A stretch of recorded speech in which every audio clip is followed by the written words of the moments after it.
하나님의 말씀은 로마서 1장 16절 17절 말씀입니다.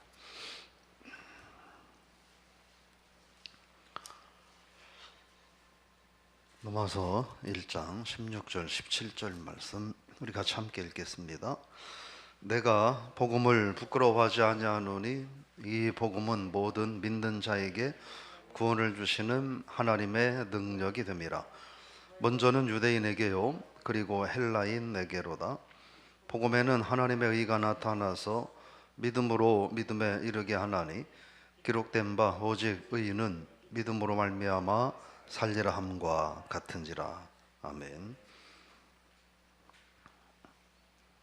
1000번째 송창빈 목사님, 김경원 전도사님, 지금 새벽 예배에 온라인으로 참여하는 우리 성도님들 감사드리고, 또 장로님들 가운데는 김주택 장로님이 온라인으로 함께 예배하고 계시고, 또 성전에서는 오총갑 장로님, 노세영 장로님이 같이 기도하고 있습니다.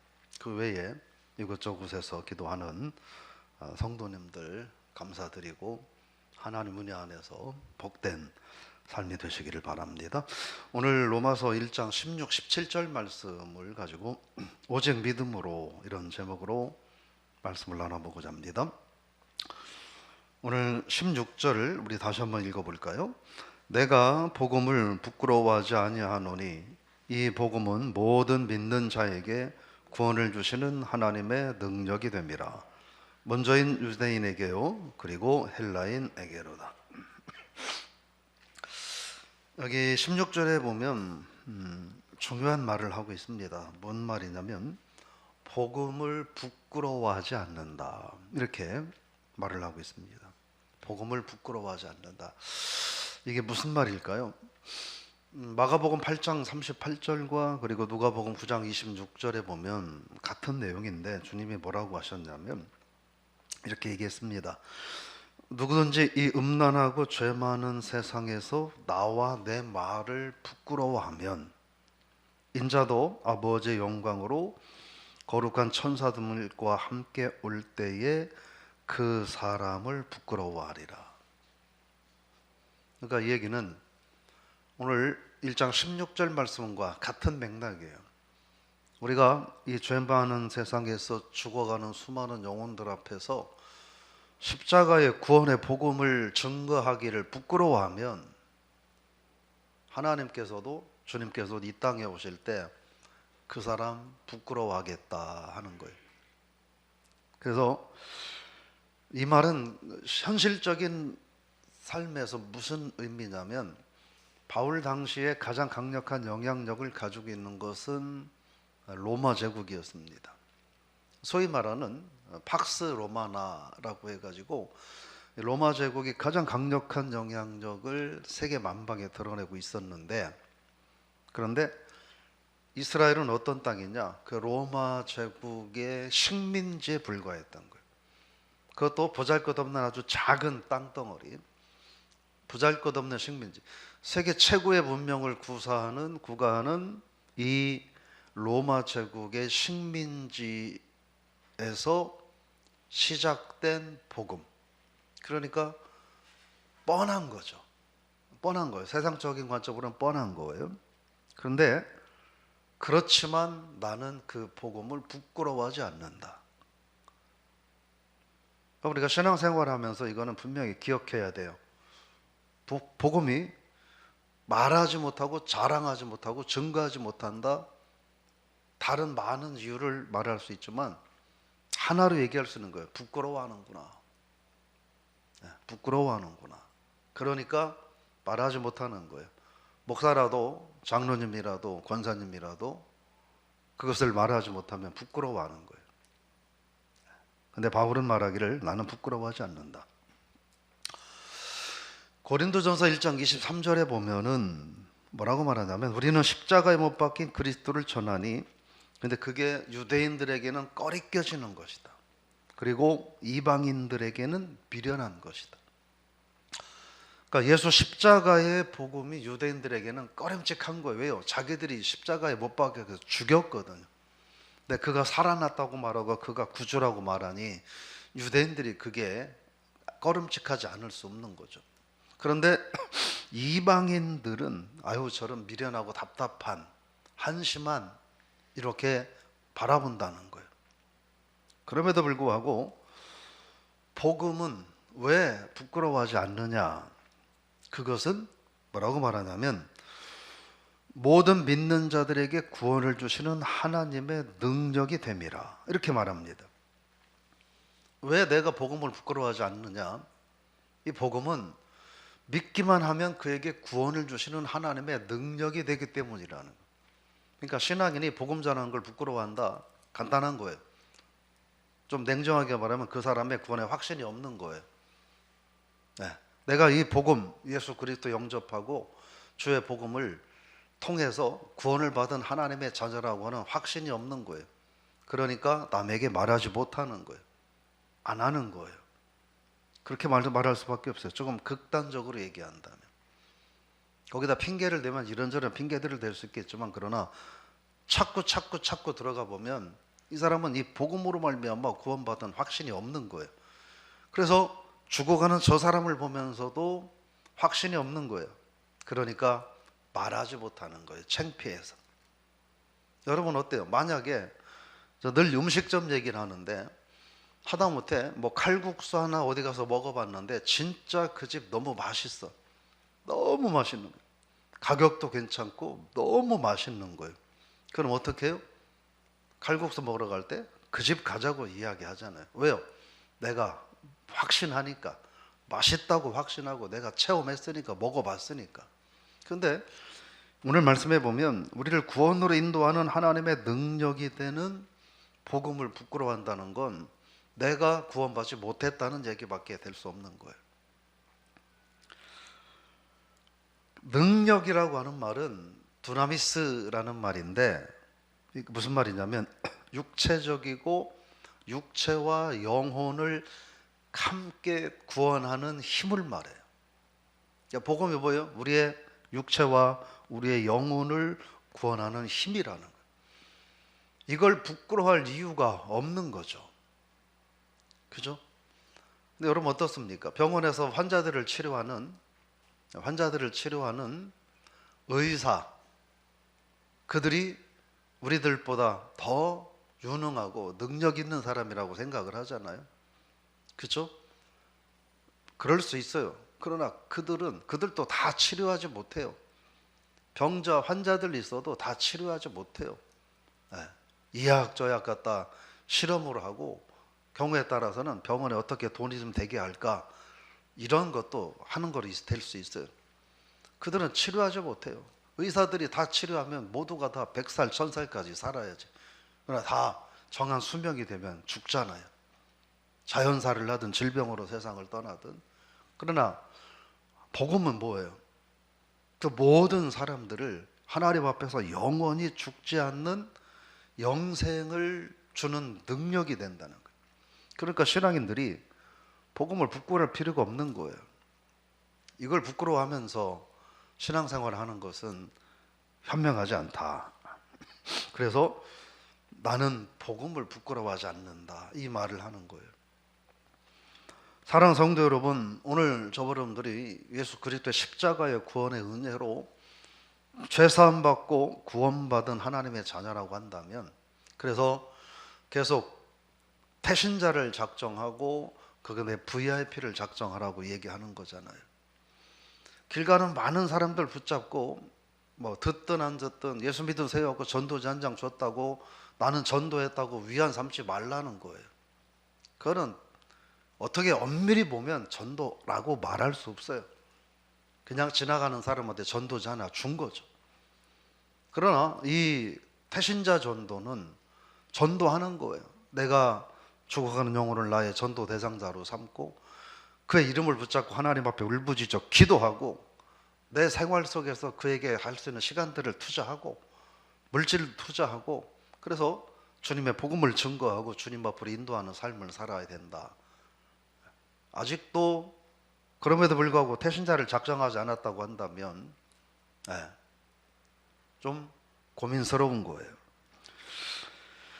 우리가 17절 말씀을 좀 봐야 하겠습니다. 17절 같이 읽어볼까요? 복음에는 하나님의 의가 나타나서 믿음으로 믿음에 이르게 하나니 기록된 바 오직 의인은 믿음으로 말미암아 살리라 함과 같은지라. 16절에서는 복음을 부끄러워하지 않는다. 이유는 복음이 구원을 주는 하나님의 능력이 되기 때문이다. 이렇게 얘기하면서 오늘 17절에서는 그러면 어떻게 그 복음이 죄인을 구원의 길로 인도하느냐 하는 것을 말을 하는데, 그래서 쓰는 표현이 하나님의 의라는 표현이에요.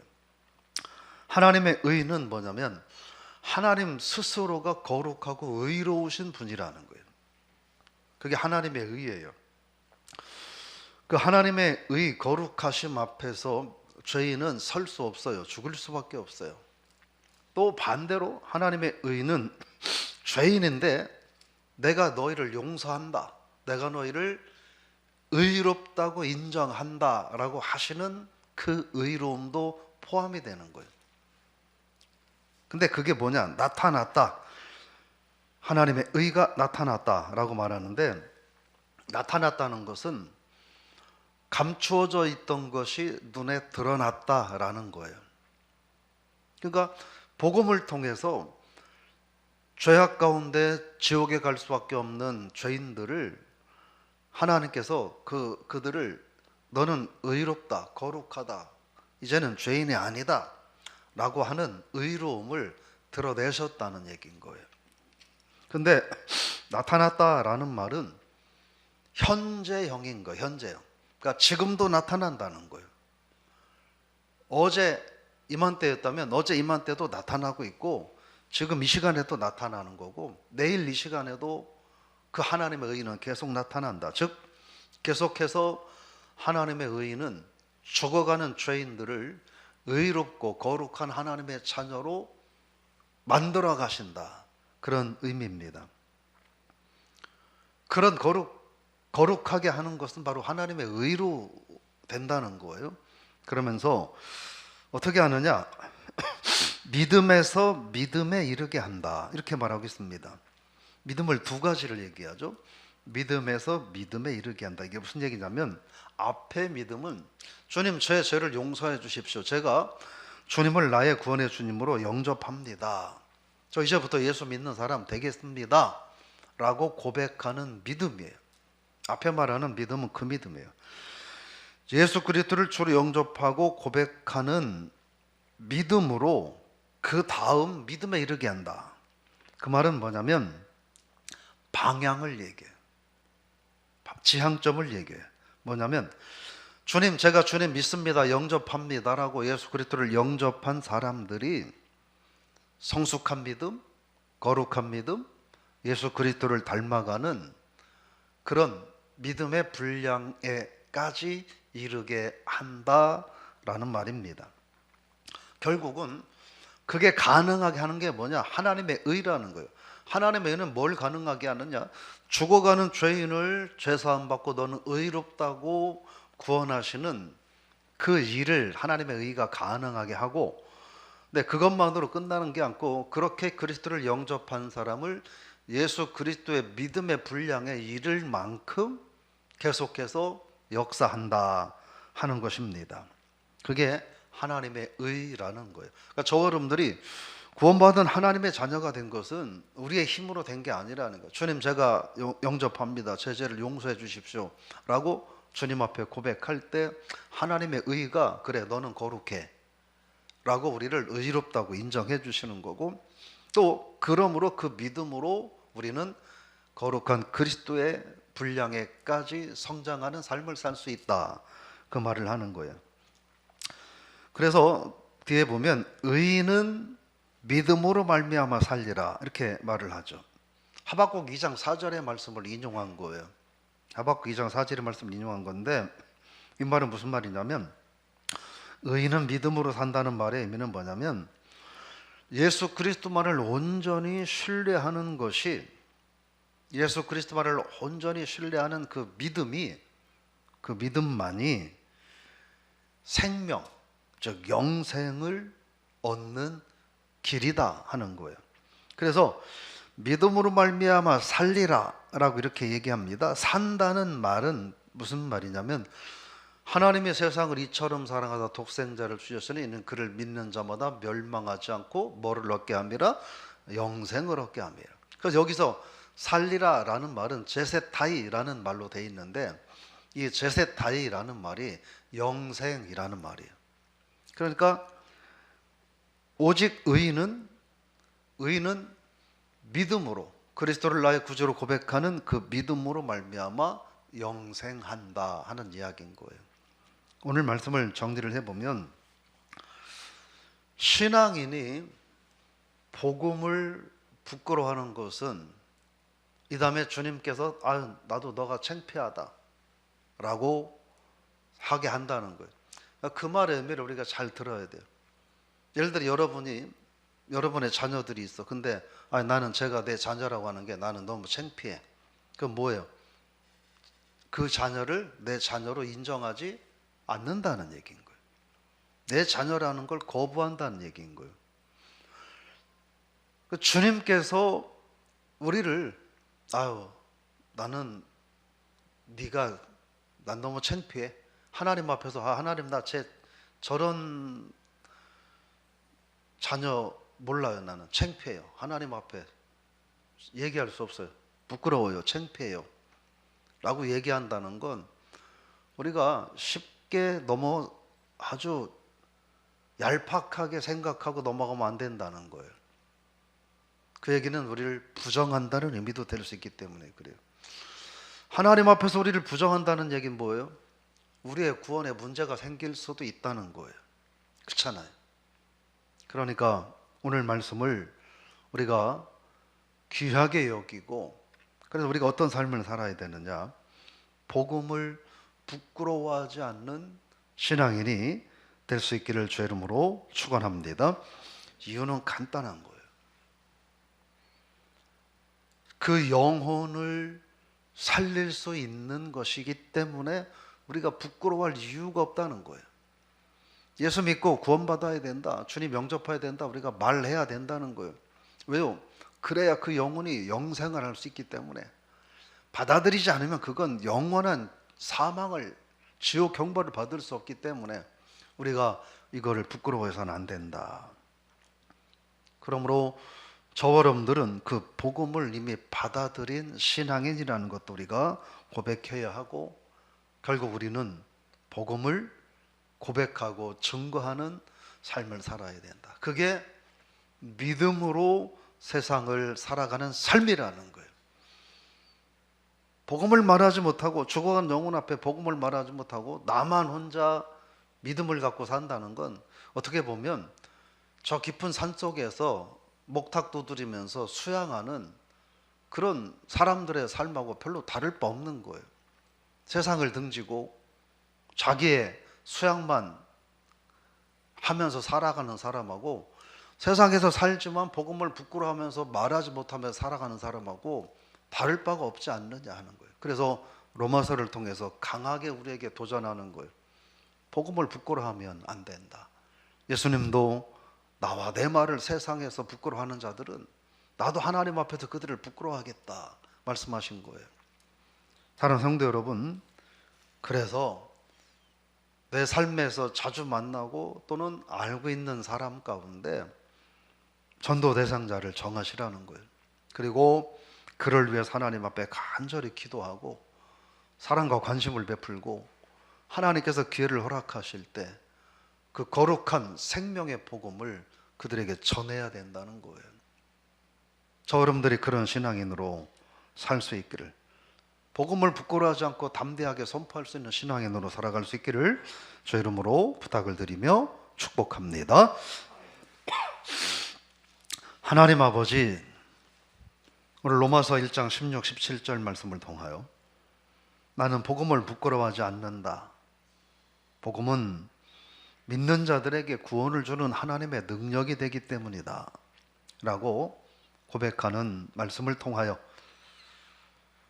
우리가 나는 어떤 사람인지, 신앙생활 한다고 교회에서 직분자가 되고 예배를 드리고 나름대로 살아가고 있는데, 근데 정작 우리들의 삶의 근간이 되는 내가 하나님의 구원받은 자녀임을 선언하는 하나님의 의로 말미암아 받은 구원, 그 복음을 부끄러워하며 살고 있지는 않은지, 그래서 남에게 말하지 못하고 혼자 하나님 앞에 엎드려서 하나님 복 달라고 그렇게 기도만 하며 살고 있지는 않는지 우리들의 모습을 바라보게 하시고, 우리가 복음을 부끄러워하지 않는, 왜냐하면 이 복음은 죽어가는 영혼을 하나님의 거룩한 자녀로, 영생의 자녀로 만드는 능력이 되기 때문인 줄로 믿습니다.